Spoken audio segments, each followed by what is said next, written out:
lagi teman-teman, secara pribadi, bukan secara institusi atau organisasi atau sebagai jabatan di DPR, saya ingin melaporkan seseorang petinggi Demokrat terkait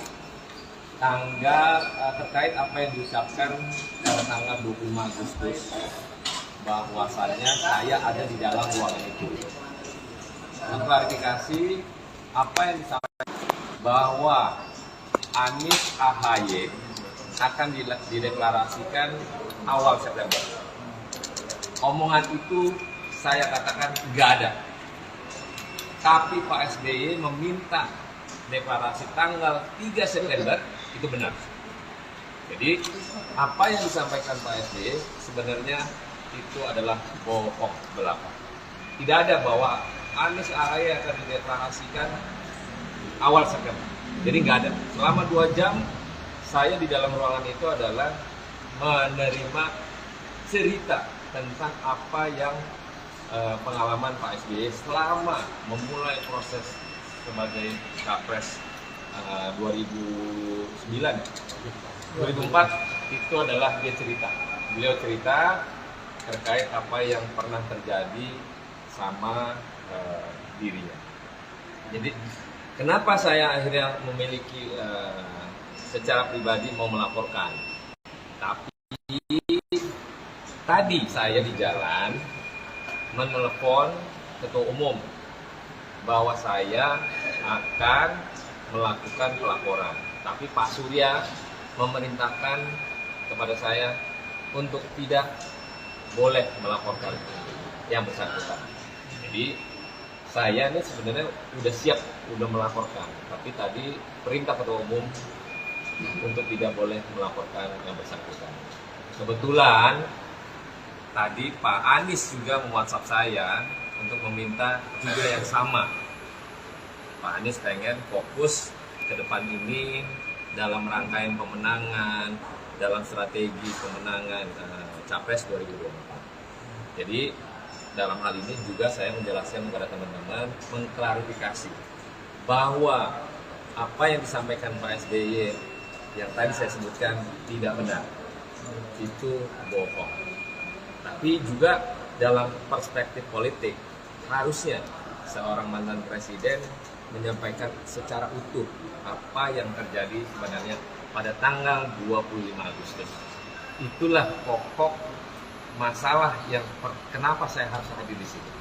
Jadi itu aja. Cuman karena perintah ketua umum Pak Surya mengatakan tidak boleh, maka saya urungkan niat untuk tidak jadi melaporkan Pak SBY. Demikian. Jadi intinya ini melaporkan atau gimana, Pak? Tadinya mau ngelaporin. Sekarang karena ketua umum tadi pas mau turun perintahnya nggak boleh, saya nggak jadi deh. Nggak main tadi karena memang nggak boleh ketua umum menyampaikan pelaporan itu. Saya tadinya secara pribadi mendengar apa yang disampaikan Pak SBY, terketuk hati saya loh. Kenapa kok Pak SBY mengatakan yang tidak sebenarnya?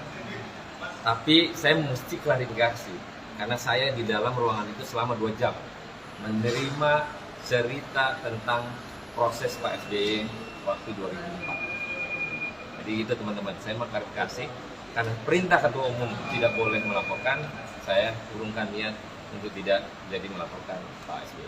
Bang, tadi sebelumnya sempat ada obrolan langsung nggak ke pihak Demokrat atau diselesaikan secara kekeluargaan begitu?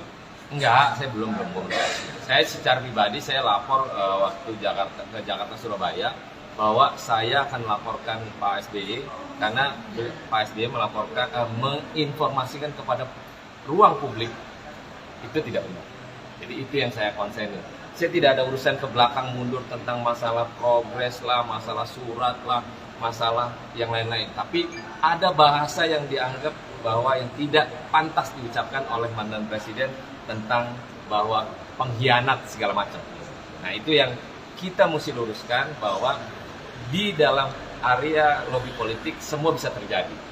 Contoh, kalau orang mau nikah, undangan sudah disebar, tiba-tiba di hari H batal, itu kan normal saja.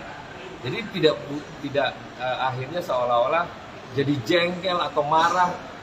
Kedua belah pihak pasangan pasti akan resah, kecewa pasti. Tapi kan bukan berarti undangan itu menjadi ketetapan bahwa pernikahan itu akan terjadi resmi, tidak. Selama akad nikah belum diucapkan, maka tidak ada terjadi pernikahan resmi. Ini contoh. Maka inilah proses politik yang harus di publik menjelaskan secara baik. Jangan sampai akhirnya diprovokasi. Kita nggak mau lah